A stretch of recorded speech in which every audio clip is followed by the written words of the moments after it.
I have a talk today about that I gave at Sec Talks last year sometime. Yeah, you can go. Bye. Yeah, take me out. Okay. I have a talk that I gave at Sec Talks a couple of years ago. It's kind of like an Uncle Ian story. But what I really wanted to do was I realized last year that I'd been in cyber for 10 years. And I wanted to talk about some of the defining moments for me in terms of what I realized, what are the big things that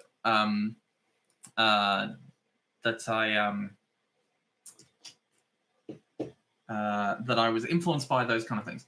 So I wanted to talk through those. So for those who don't know me, which I don't know why I include this slide, it's just normal. The only thing I'll point out is, yes, I'm an unhinged rage poster on LinkedIn. If you realize what the reference to that is, thumbs up. I've close to the 20 years. I don't want to talk about it. I run this thing called ComfyCon. I don't know if you've ever heard of it. It's pretty awesome, by the way. And the review board is in the bottom. Anyway, I love the fact that when I'm giving this presentation, finish updates on this slide as well. So you're all welcome. So we're going to start in 2013. We're going to start talking about things that sort of influenced, and I think some of the big advances that happened. And I'll try and definitely keep this to 30 minutes, although I can't see what's going on. So 2013 is the Mandiant APT1 report. So it was the very first sort of big threat intel report that came out that sort of linked cyber attacks to actual personas and actual actual state actors. So if you've never read the Mandiant report says, there were these series of attacks, this series of issues that occurred, and they traced it back exactly to a building, like a physical building in a country, and said, this is it because we know this network goes through this building. We know these people are in this building. We know these personas have been posting on forums. Like, it was really wildly I don't know if it's accurate. I don't think anybody knows if it's accurate, but it was very well done. It was the very first, APT report that came out. There was a whole bunch since then. And for me, as a new cyber person who was doing software engineering, this taught me the fundamentals of cyber. And this is something that stuck with me. I'm not going to spend too much time on this. Most people should know this. But like, cyber is not about the pew-pews. It's about the threat, the vulnerability, and the risk. That's fundamentally the main driver for everything. Like, you can abstract whatever you do. Like, if your threat is APT1, you can then make a judgment call on what vulnerabilities they use and the risk that's going to encounter. I pressed the wrong button. I'm nervous at my own conference. Gosh. 2014 is the first of these wonderful, the first of the named vulnerabilities. I think we may have had one before this, but this is when it started to become fashionable to have named vulnerabilities with a logo and started showing them all off. So Heartbleed, for those who aren't aware, and I may get this wrong, so please someone confirm if I get it wrong, was a bug in SSH, I think. No, it wasn't the SSH bug, Brian, which it was the... I can't remember. Anyway, point being, my brain hurts. It was a bug in something very significant. It was all over the world. Somebody will remind me. The point being, it was the first time... Oh, OpenSSL, that's right. So it was a bug in OpenSSL that affected a whole bunch of things. Thank you, Jarek. The point being, it was a software bug that affected a whole bunch of things. Now, the problem with that was that got into a whole bunch of software. It would spit out contents of RAM, as the spotted one says. And people were able to exploit that. Now, this started talking about, when you started talking about software, supply chains, and all that stuff started coming through. But the other really critical thing is, if you actually look at the stats, 80,000 devices vulnerable to Heartbleed. Heartbleed was 2014. The screenshots from 2020 So 6 years ago, 6 years later, 6 years later, Cairo, would you like me to like restart the whole presentation with the updated Chrome? Like, I'm happy to do that if that'll stop you being triggered. 6 years later, 80,000 devices are still vulnerable to Heartbleed. So no matter what we do, we have to make sure we're doing these. Like, bug was found, vulnerability was fixed, patch came out, still not applied everywhere. So this whole understanding of supply chain management, this whole understanding of where libraries are used and making sure they're up to date is really important. And so again, this is early in my career, starting to understand that. Pretty critical to look at moving forward. 2016. So 2016 was an interesting year for kind of opposite direction. So 2016 is when the Shadow Brokers leaks started popping up, and Equation Group started becoming a thing. Equation Group, if you have not heard, is reportedly the NSA of the US, and they started having a whole bunch of things posted, their TTPs, their exploits, their ways of working, those kind of things. So that was a really big change in sort of focus, because you sort of go, well, hang on a minute, it's not just bad guys theoretically who have this stuff. Again, bad is a bit of a directional piece, but it's also potentially people on our side have this stuff. It's also the year that ASD finally acknowledged that it has an offensive cyber capability. So 2016, there was a press conference early in the morning. I think it was Turnbull went up and said, yep, ASD's got a cyber capability, and that was like drop night gone. There was probably some reasons why for doing that, but it was the first time ever that, Australia itself had acknowledged that it had an offensive cyber capability. So from a political standpoint, from a marketing standpoint, from a media standpoint, the world somewhat changed at that point. We started seeing this focus on, allied components having these capabilities, having those things, and then applying them to, actors. And then we started to, for me, it really started focusing this idea of, there's different tiers of threat actors. People who've seen a presentation from me before have probably seen this diagram, and it's from some DARPA research. I read this a long time ago, but it sticks with me really well. That there are different kinds of threat actors. There's the threat actors who are like the people who are downloading stuff off the internet and just using it. There are the people who are finding vulnerabilities and exploiting them, and there are people who are just creating the vulnerabilities using a full spectrum approach. Full spectrum is a term that will come up a couple of times in this presentation, but it's the concept of the vulnerabilities are not just put in through cyber means, they're put in through physical means, they're put in through human means, they're put in through any means that are available. When we talk about state-based actors, we're talking about a full, James Bond plus military plus this kind of capability. We're not just talking about like hackers at a basement. What's interesting for this diagram is if you're a programmer, you're automatically a tier 2 actor. So anyone who's a programmer in the audience, you're automatically ahead of just someone downloading stuff on the internet. So for me and people who know me, I've had kind of a focus on like threat intel in the past and trying to apply threat and a prioritization context. This was critical to me because like your tier 1 actor is not going to, may target, government or whatever, but a tier 6 actor is not going to target your mum and pop like sweetie shop on the corner of the road. And so looking at things like Heartbleed, that's something that's pretty ubiquitous. But when we look at things like other vulnerabilities or other things like some of the Citizen Lab stuff that came out last year, they're not going to be used against you and me, unless we're, insurgents. They're only going to be used against those actors that are relevant. And so, it's a really good way of putting into context, not everything is targeted at you, which is useful for us, but the public doesn't really understand. 2017, a lot happened. Hands up in the audience if you had to deal with WannaCry, because I remember that weekend extremely vividly.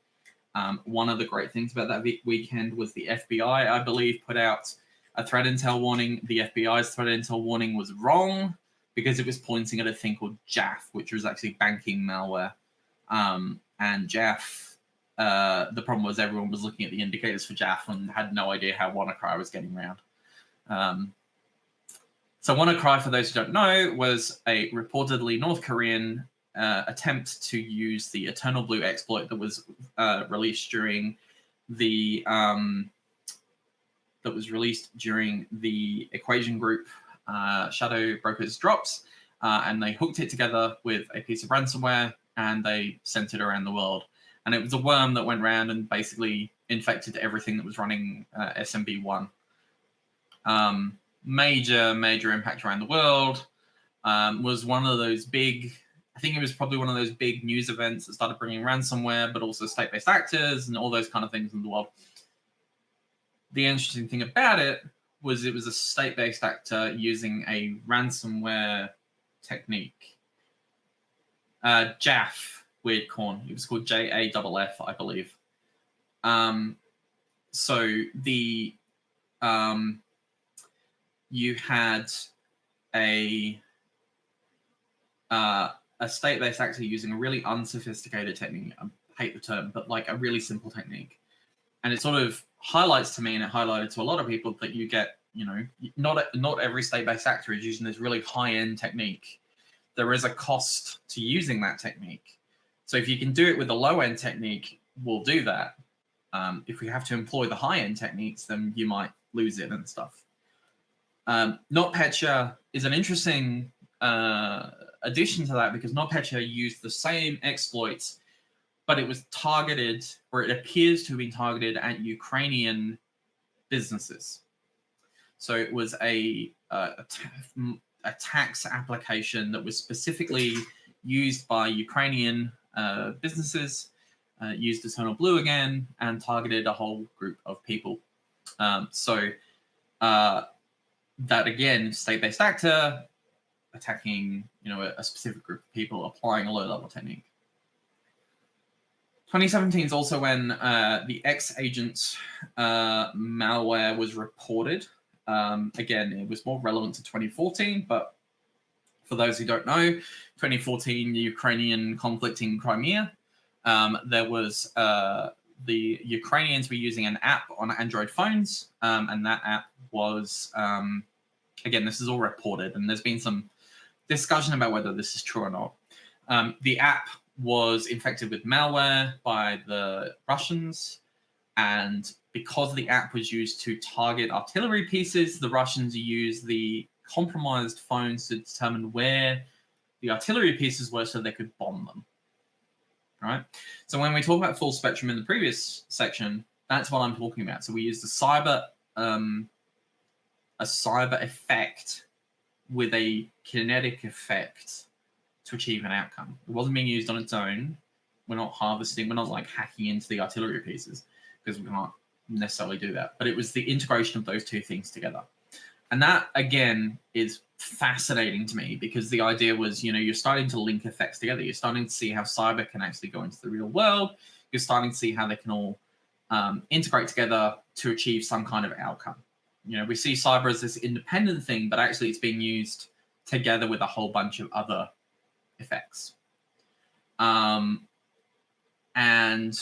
the other thing is the continuous use of cyber to support those military operations. So what we've seen is a continuous move by the Russians, reportedly, to use these cyber capabilities in advance of military operations. So this timeline shows Sandworm and a few other things, AB28, using their capabilities prior to the invasion and during the invasion of Ukraine.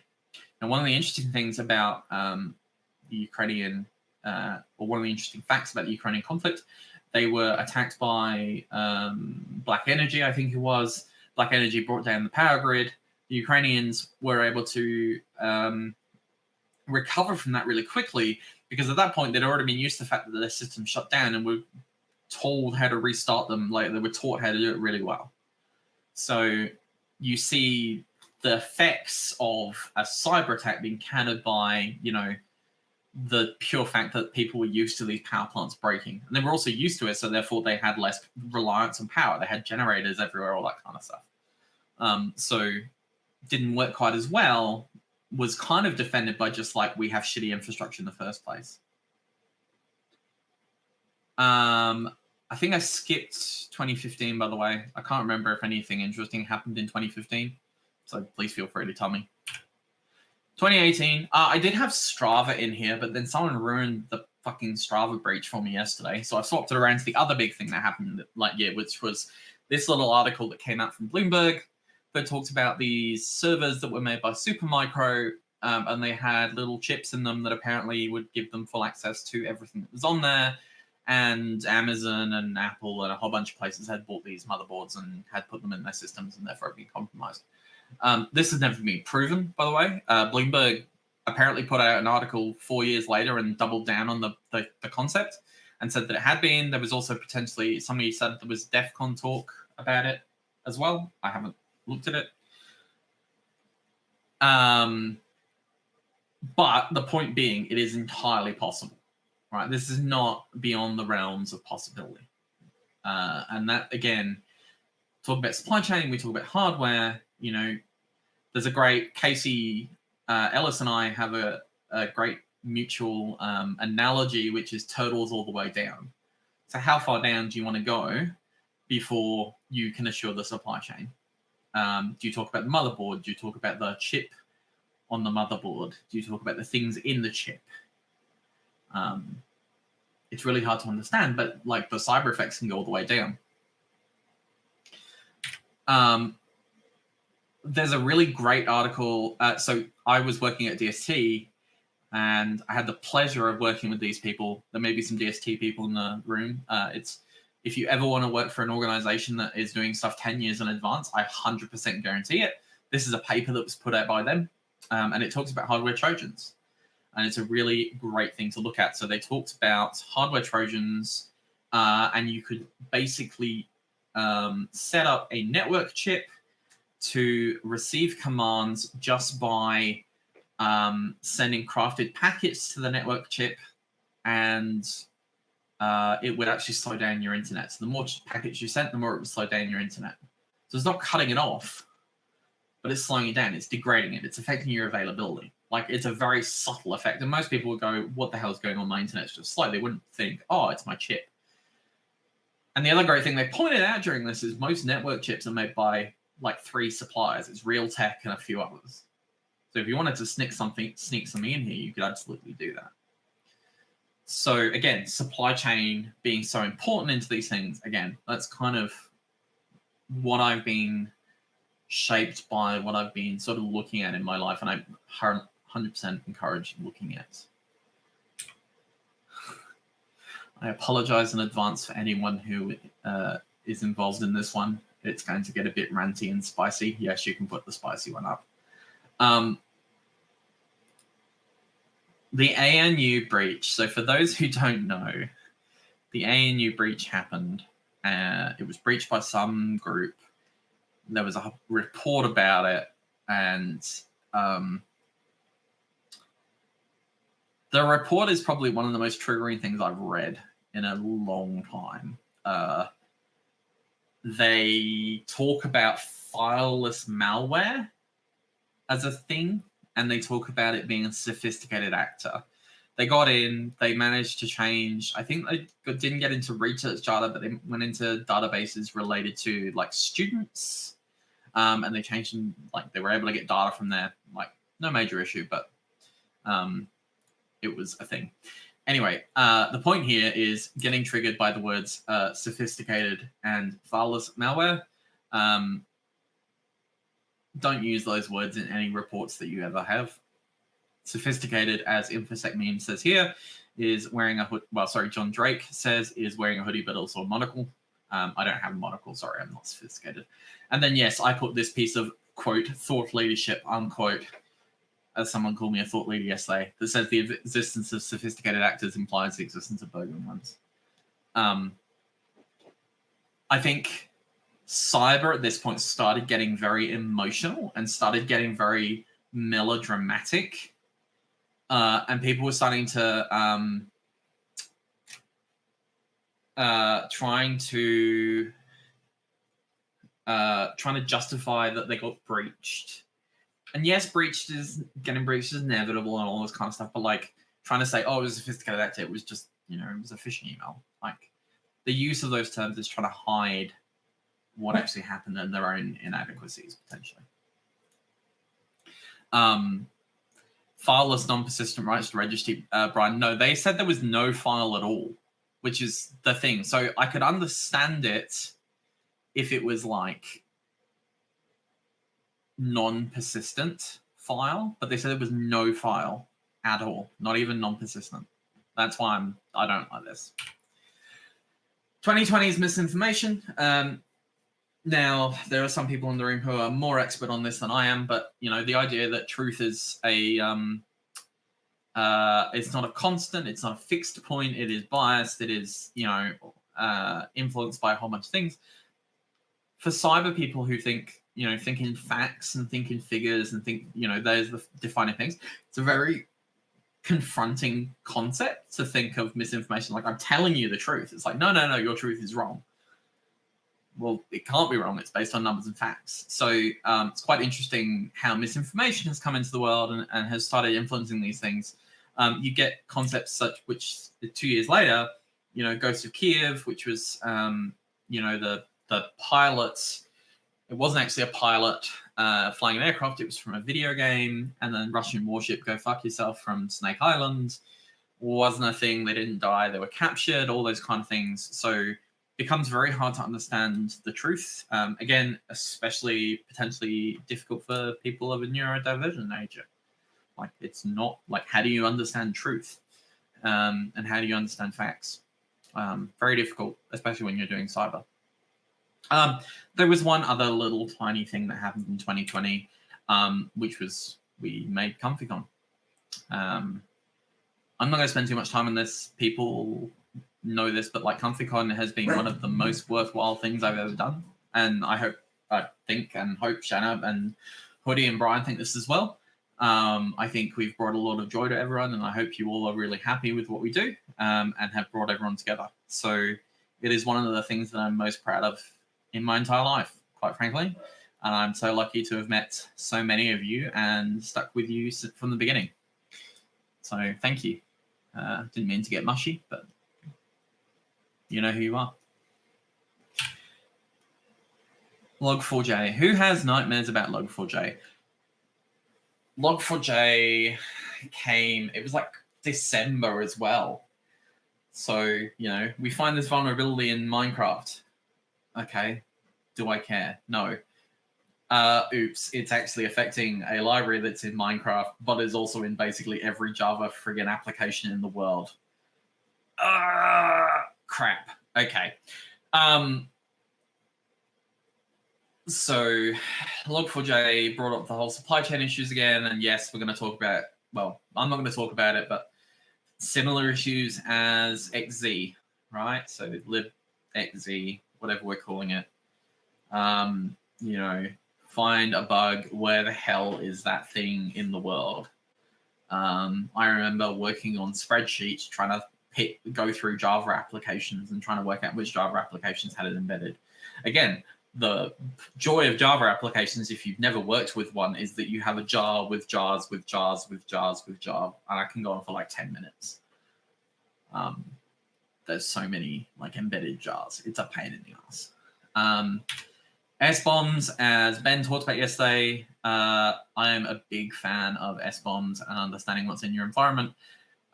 It's kind of like the CMDB for software, although, again, I've never seen a CMDB be done properly, so I don't know if anybody can do a software bomb properly. Probably could if it was, one line. But being able to understand where everything is starting to become even more critical. If you don't know where everything is, then you don't know how to defend it. It's really quite simple.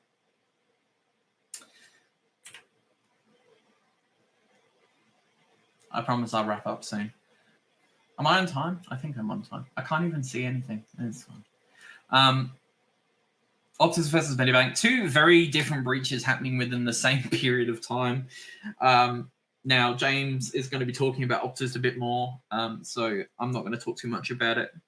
But the point being that, you know, it really overstated the difference in responses from two separate companies and two separate attacks. So Optus was very much, you know, personal information. The hacker got scared and potentially deleted all the information. In Medibank, we had horrific, and I say that quite truly, horrific situations where people who had abortions were publicly named. Like, horrific consequences of personal information theft. Completely different reactions, completely different responses. You know, the interesting thing, if I again be spicy for a second, we've kind of forgotten about Medibank. We haven't forgotten about Optus. Medibank had a great response, by the way. Medibank's response, I think, was one of the better ones, in my opinion.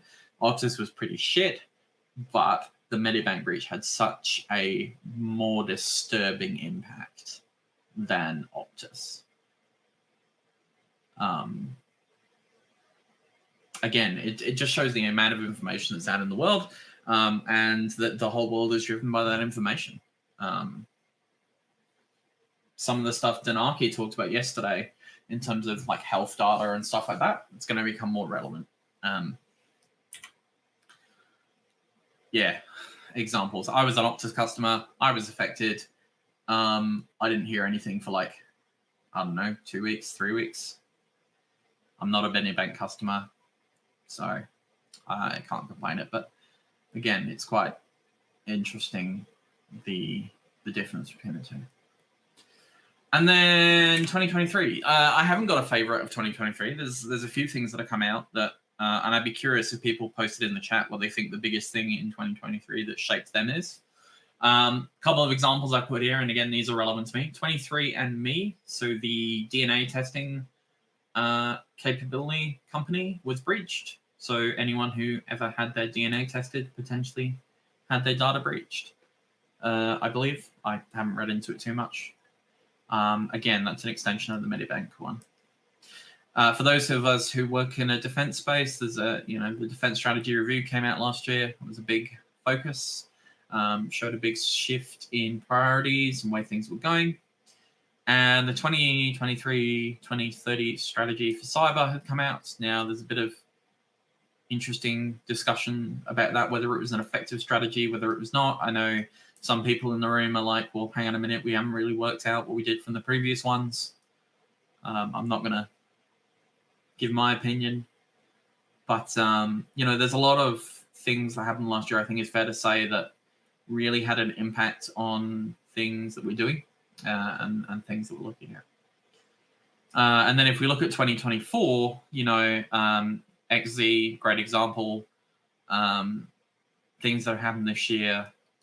XZ, by the way, and I was talking to Hoodie about this before, another great example of potentially a full spectrum operation. If you read some of the articles, you read some of the things that were happening, there is potential that the original maintainer was being humanted in some way or influenced in some way to give it up and give it to somebody else. So quite sobering if you actually look at it from that perspective. Yeah, it was stopped, all those kind of things. And I don't mean to, that kind of sounds like I'm ending on a bad note, but I mean, the point I'm trying to show through this presentation is like, this was the last 10 years. And I think this is the last slide. This was the last 10 years of my career, and some people have been around for longer, some people are around for less time. There are examples of repeating themes. There are examples of things that happen over and over again, the things that happen once off. And so, I've had this conversation with Sin before. Things repeat, things go over. And it's really great to learn from those things because they will happen again and we need to try and keep going. And I think there's also been incredible changes in terms of Blue Team in those years, like incredible things that have been done in improving defensive systems. The joy of the situation is we have to keep up with Red Team. So I hope that was helpful. It's kind of a bit like Uncle Ian telling us a rambling story, because that's basically what it is. But a lot of really interesting things happened in the last 10 years that have influenced the way that I think, and I hope that they could potentially influence the way that you think as well. So with that note, I think I have hit my 30 minutes. So thank you very much, everyone.